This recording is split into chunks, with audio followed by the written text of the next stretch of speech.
uma família haitiana que vive no Brasil.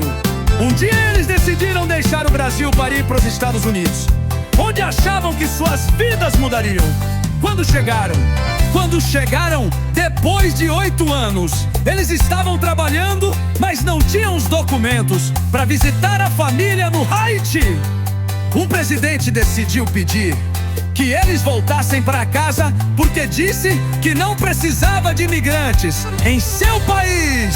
Quando os haitianos vão se lembrar de como foram ao Brasil pela primeira vez. Agora eles estão em apuros. Eles trabalham no Brasil e conseguem pagar suas contas, mas queriam facilidade. Eles queriam deixar os Estados Unidos. Agora eles são convidados a deixar o país. Todos os dias eles não querem comer e pensam nisso.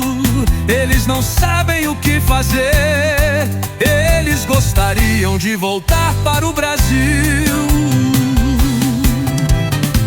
Os documentos que eles tinham no Brasil estão vencidos. Eles estão ligando, por favor, ajudem-nos, porque eles querem voltar para o Brasil.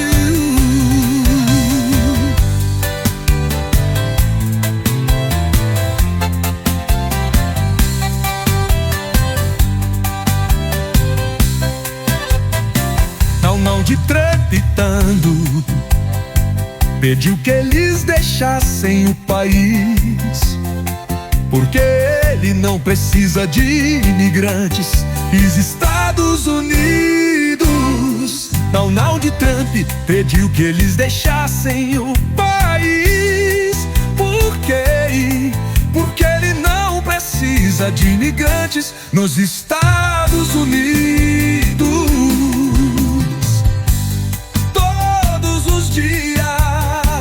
Eles não querem comer e pensam nisso. Eles não sabem o que fazer. Eles gostariam de voltar para o Brasil. Os documentos que eles tinham no Brasil estão vencidos. Eles estão ligando, por favor, ajudem-nos, porque eles querem voltar para o Brasil. Donald Trump pediu que eles deixassem o país, porque ele não precisa de imigrantes nos Estados Unidos.